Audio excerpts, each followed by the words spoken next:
নিত্য নতুন ভিডিও সবার আগে পাওয়ার জন্য চ্যানেলটিকে সাবস্ক্রাইব করুন ও পাশে থাকা বেল আইকনটিকে বাজিয়ে দিন। रमेश अंजलि को मारने के लिए एक डंडा उठाता है और तभी कान्हा उस डंडे को पकड़ लेता है। रमेश हिल भी नहीं पाता। कान्हा के शरीर में इतनी शक्ति आई कहां से? बिमला देखती है कि कान्हा के मुंह पर मक्खन लगा हुआ है।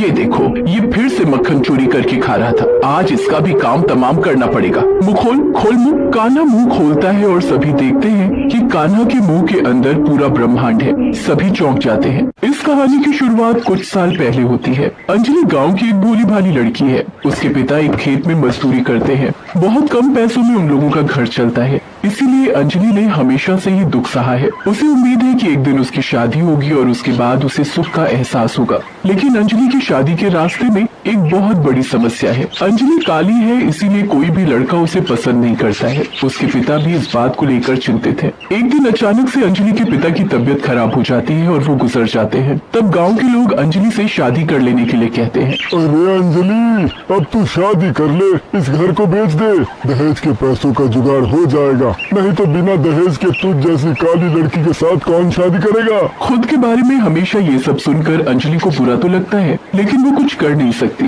भगवान ने जिसको जैसा बनाया है उसे तो वो स्वीकार करना ही पड़ेगा। अंजलि भगवान श्री कृष्ण की बहुत बड़ी भक्त है। उसके पास भगवान कृष्ण की एक छोटी सी मूर्ति है। अंजलि रोज उसकी पूजा करती है। वो उस मूर्ति को कान्हा कहकर पुकारती है, जैसे कि वही उसका बेटा हो। अंजलि उस मूर्ति को नहलाती है, नए कपड़े अपने हाथों से तैयार करती है और उसे पहनाती है। ऐसे ही उसके दिन बीतते हैं। मगर अभी इस गांव में उसका और कोई नहीं है, इसीलिए अंजलि उस आदमी से कहती है, ठीक है काका, आप लोग लड़का ढूंढिए, मैं ये घर बेचने के लिए तैयार हूँ। गांव वाले अंजलि के लिए लड़का ढूंढना शुरू करते हैं और उन लोगों को एक लड़का मिल जाता है। वो दहेज के बदले एक काली लड़की से शादी करने के लिए तैयार है। उस लड़के का नाम रमेश है और उसकी माँ का नाम है बिमला। बिमला और रमेश अच्छे इंसान नहीं है। वो दोनों अभी कर्जे में डूबे हुए हैं, इसीलिए उनको अभी बहुत सारे पैसों की जरूरत है। रमेश के साथ अंजलि की शादी तय हो जाती है और अंजलि घर बेचकर पूरा पैसा बिमला के हाथ में दे देती है और रमेश के साथ अंजलि की शादी हो जाती है। अंजलि ससुराल चली जाती है। वो साथ में उस नन्हे कान्हा की मूर्ति को भी ले जाती है।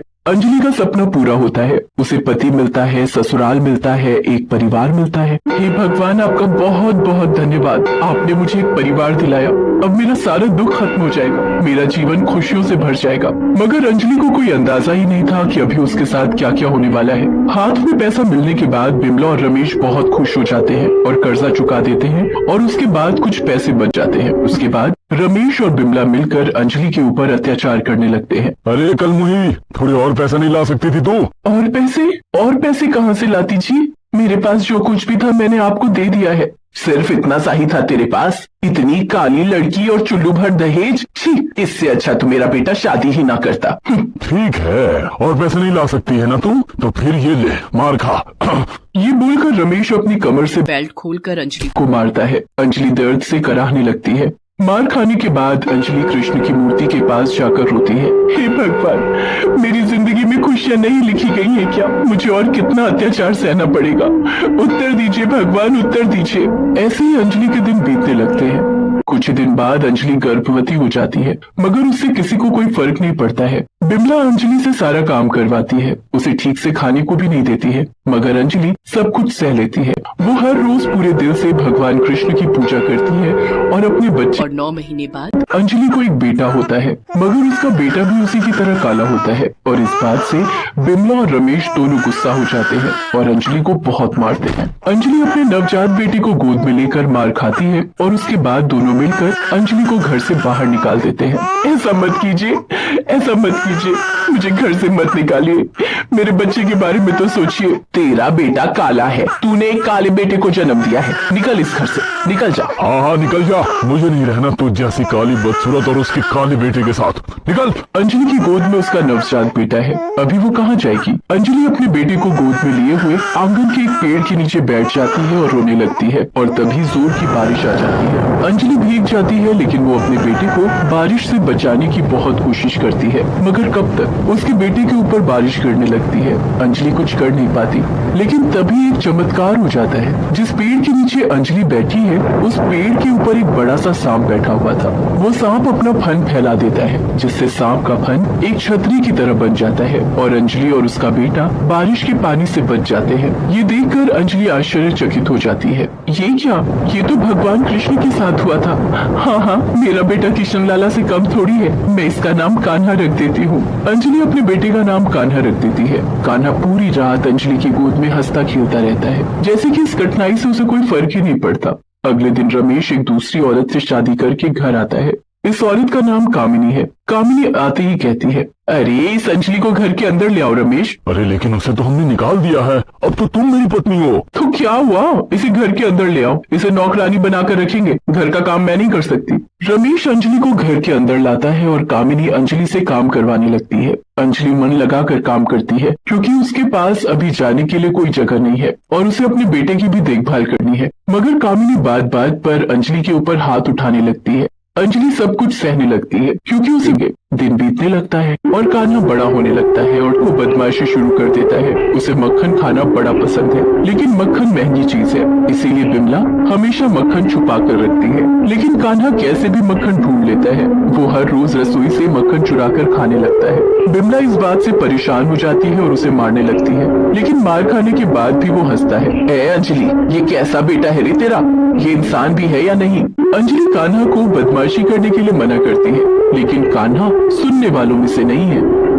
कुछ दिन बाद से एक अजीब सी चीज होनी शुरू हो जाती है। हर सुबह गांव की सारी गाय घर के बाहर आने लगती हैं। कान्हा उनके साथ समय बिताने लगता है, उन लोगों के सर पर हाथ फेरने लगता है। सारी की सारी गाय हमेशा कान्हा के साथ रहने लगती है। एक दिन अंजलि कान्हा को लेकर एक मेले में जाती है और वहाँ कान्हा एक बांसुरी खरीदने की जिद पकड़ता है। अंजलि उसे बांसुरी खरीद कर दे देती है और अगले दिन सुबह बांसुरी की मीठी आवाज से सभी की नींद टूटती है। अंजलि देखती है कि कान्हा आंगन में बैठकर बांसुरी बजा रहा है और सारी गाय बैठकर मधुर संगीत का आनंद ले रही है। अंजलि को बहुत आश्चर्य होता है, कान्हा इतनी अच्छी बांसुरी कैसे बजा लेता है? वो तो अभी छोटा बच्चा है। लेकिन इस बात से बिमला और कामिनी परेशान हो जाते हैं। सुबह सुबह नींद खराब करके रखी है इस लड़के ने। रुक, अभी तुझे मजा चखाती हूँ। ये बोलकर कामिनी कान्हा को बांध देती है, लेकिन कुछ देर बाद उसे फिर से बांसुरी की आवाज सुनाई देती है। कान्हा ने अपने आप को उस बंधन से छुड़ा लिया है, मगर कैसे?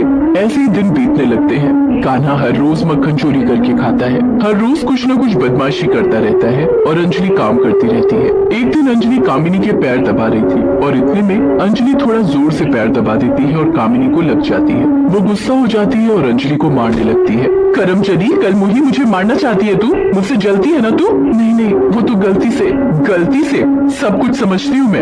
इतने में बिमला और रमेश आ जाते हैं और तीनों मिलकर अंजलि को मारने लगते हैं। आज तो तुझे मार ही डालूंगा। हाँ, काली भूतनी कहीं की। ये बोलकर रमेश अंजलि को मारने के लिए एक डंडा उठाता है और तभी कान्हा उस डंडे को पकड़ लेता है। रमेश हिल भी नहीं पाता। कान्हा के शरीर में इतनी शक्ति आई कहाँ से? बिमला देखती है कि कान्हा के मुंह पर मक्खन लगा हुआ है। ये देखो, ये फिर से मक्खन चोरी करके खा रहा था। आज इसका भी काम तमाम करना पड़ेगा। मुंह खोल मुंह। कान्हा मुंह खोलता है और सभी देखते हैं कि कान्हा के मुंह के अंदर पूरा ब्रह्मांड है। सभी चौंक जाते हैं। तभी एक चमत्कार हो जाता है। कान्हा भगवान कृष्ण के रूप में प्रकट होते हैं। ये देखकर सभी हाथ जोड़कर नीचे बैठ जाते हैं। भगवान श्री कृष्ण, आप? हाँ, मैंने अंजलि के बेटे के रूप में फिर से जन्म लिया है। अंजलि मेरी परम भक्त है।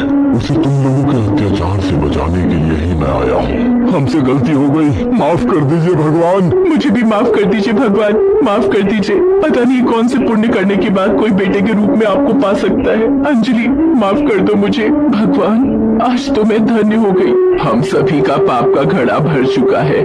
हमें थोड़ा पुण्य करने का मौका दीजिए भगवान। तुम लोगों को अपनी गलतियों का एहसास हो गया है, यही तो चाहता था मैं। आखिर कृष्ण तो एक एहसास ही है, प्यार और भक्ति का एहसास। तुम सभी एक साथ मिलकर रहो, मैं यही चाहता हूँ। अगर सब लोग एक साथ खुशी से रहने लगोगे तो इस संसार में सुख और समृद्धि की कभी कमी नहीं होगी। यही कहने आया था मैं, इसी का एहसास दिलाने आया था मैं। जीते रहो, तथास्तु। भगवान भगवान श्री कृष्ण अदृश्य हो जाते हैं। इसके बाद विमला, रमेश और कामिनी बदल जाते हैं। सब लोग अंजलि से बहुत प्यार करने लगते हैं और सभी मिलजुल कर काम करने लगते हैं। अंजलि का सपना भी पूरा हो जाता है। उसके जीवन में सुख की बरसात होने लगती है और ऐसे ही भगवान श्री कृष्ण धरती पर आकर सभी बुरी चीजों को अच्छाई की रोशनी से शुद्ध कर देते हैं। इसीलिए हम लोग श्री कृष्ण से इतना